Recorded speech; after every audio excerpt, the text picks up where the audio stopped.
Hi there, it is Linda Stacy of Living Blueprints, and I want to talk about workspace effectiveness tonight. This is a little bit old school. I wrote a post about it 5 or 6 years ago, and I thought I'd bring up, four kind of themes or areas where I feel like work can be better, that we can have a little more fun with it, that even in this crazy time of COVID, we can create some effectiveness and some goodness and maybe even some beauty in the day to day. I really feel like when you up level and you do these little things, it can kind of bring you to a different place. I'm sure that many of us know what that feels like these days when there's not as much of a need to get up and out of bed and get dressed and get showered and all of these things that we do kind of out of habit and respect for the people that we're going to be working with in an office, and maybe we're not doing it as much anymore.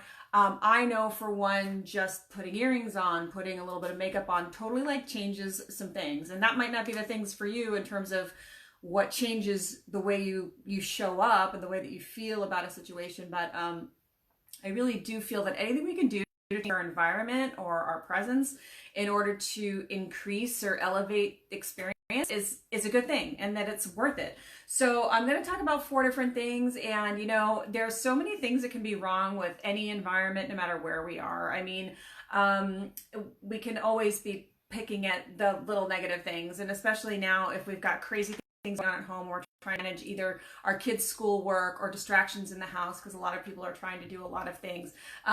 But presumably maybe we're falling into a rhythm with it. I don't know. I'd be interested to hear what's happening for people.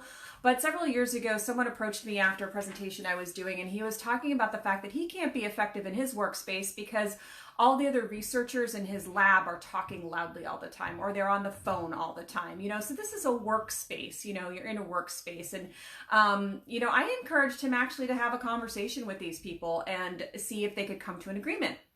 And, we chatted. This was at a conference. About a week later, he actually connected with me and he said, you know what? I pulled the people aside. We had a meeting and we decided what would be okay. And if you're going to take a personal call, where you should go to do it and things like that. And I thought it was awesome.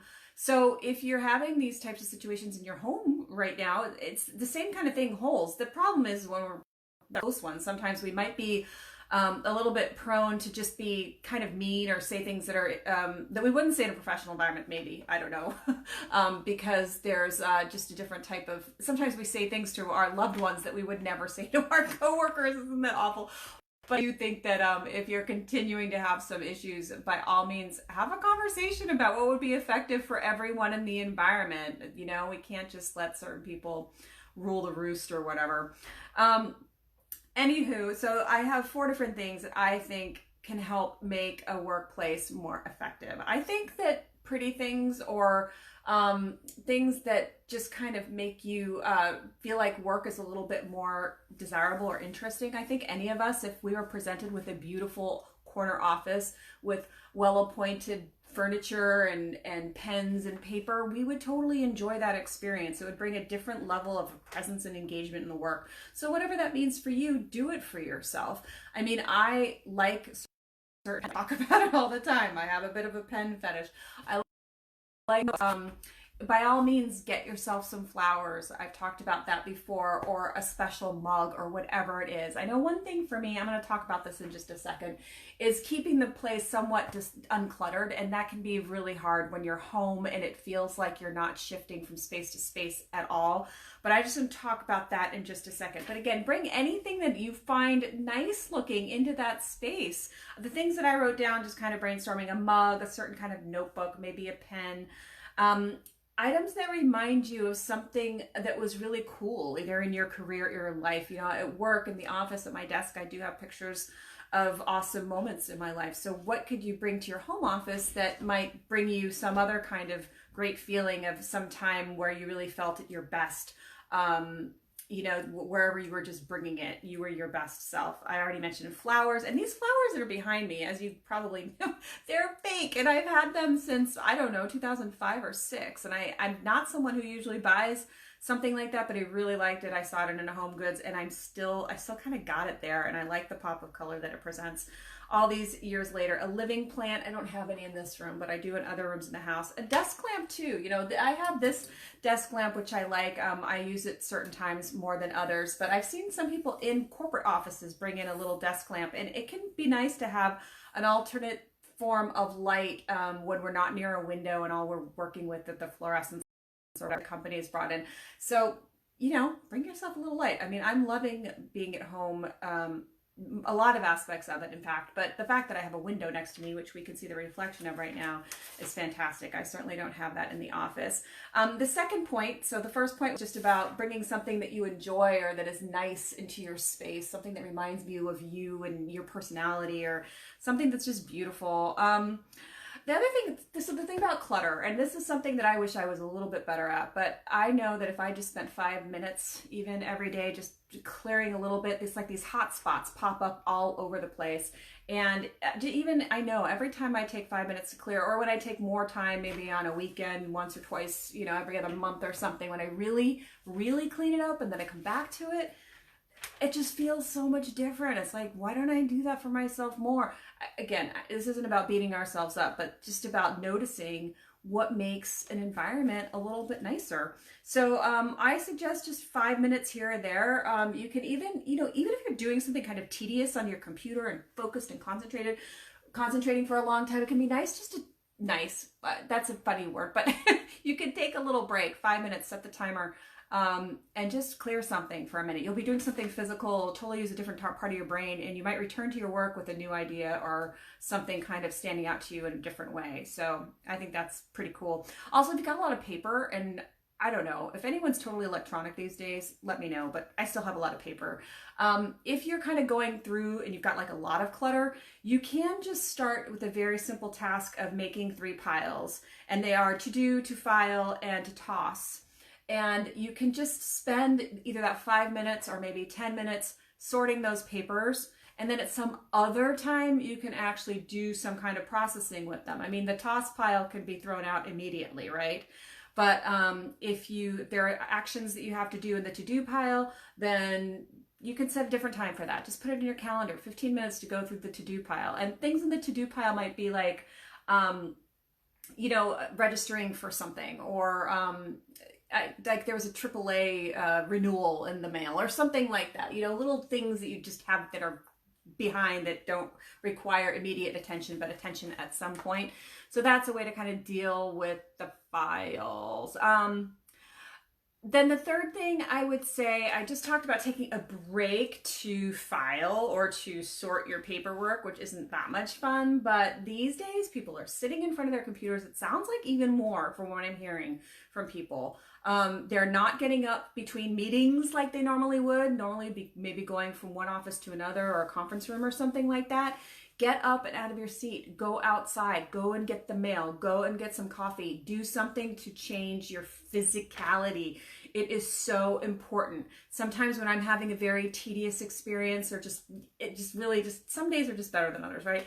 But for the days that are especially not so great, take a break, a music break of sorts. I mean, I love to sing. I will turn on like YouTube and sing with the computer for, 10 minutes or something. It totally changes my mood. If you can find some kind of dance party online, move or do something that's fun and that moves your body, and that is just a great way to take a break, and it's great for your brain, and therefore it's good for your work. And you'd be spending time at work by the water cooler, or, chatting about the weekend, whatever else. These things are totally, do not interfere with you actually getting your work done.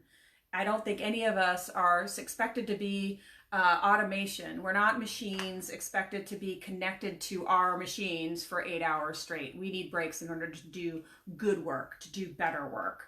So absolutely take cool breaks. And then the last thing I want to say that I think can really enhance your day is to build in a tiny pre-work routine, an AM work routine, and then a PM work routine. And it can be as simple as looking at your calendar. I know so many people who don't seem to look at their calendar. They just rely on the pop-ups, and I know I was a victim of it for many, many years. I find it much nicer to have looked at the beginning of the day. Even if I looked yesterday, look again. Remind yourself of anything that you might want to be sure to have done by that meeting or before the end of the day. Just kind of jot it down. Create your own pre-paved path before you let email dictate your day. Unless you're in customer service, I don't feel like incoming should be 100% of what you do. And I know for a lot of us, service is a portion of what we do. I get it. But I for many, many years lived based on like what email was telling me to do. It's like there are things outside of email, and I just feel so much better when I'm directed in other ways. So just take a couple of minutes to pre-pave and to look at things, and not be freaked out by the pop-up that you weren't expecting because you didn't take 5 minutes to look at the calendar at the beginning. And I find at the end of the day, it's really cool. I heard this story about this gentleman who would, like, you know, he'd empty his pockets at the end of the day, and just kind of like, there's this, is it a metaphor, analogy? It's like just kind of unpacking a little bit to review the day. 5 minutes, just like accomplishments, things that got done, things that you need to return to tomorrow, you want to be sure to do first thing, what maybe you would have liked to handle differently next time. I think sometimes we just leave in a huff. And I know that when I'm in the city and I'm trying to get a train, I'm trying to like finish up whatever work so that I could just leave and get that train. And in some ways that's good because it forces me out of the office. But I know that I'm so much better when I just jot a couple things down at the end of the day. And then that becomes part of what you do in the morning. You look at whatever you had kind of jotted down the night before. It just kind of makes things feel more cohesive and helps people engage. 80% of the workforce is disengaged, and it's my belief that really is more like the front lines that are more disengaged than executives, which kind of makes sense. I'm sure it's not the case across the board, but we're spending way too much time at work not to feel part of what we're doing and good about it. So these are some ways that I've learned to feel better and more engaged about the way that I bring myself to the workplace. And I hope it's helpful for you. I have a giveaway to go with this video here, and I'm going to post the link in the comments section, and you can go there and you can download a worksheet that will help you think about routines maybe in a different way. And it's also focused on what we're going through now, working at home and with COVID. So there's some instructions on how to use it. It's super cool, but it can be super simple for you, just to kind of ensure that there are some key things that you're doing every day to kind of help you be sane and recognize that we're still all bodily, we're human, and that we need to take care of ourselves and mentally, physically, emotionally.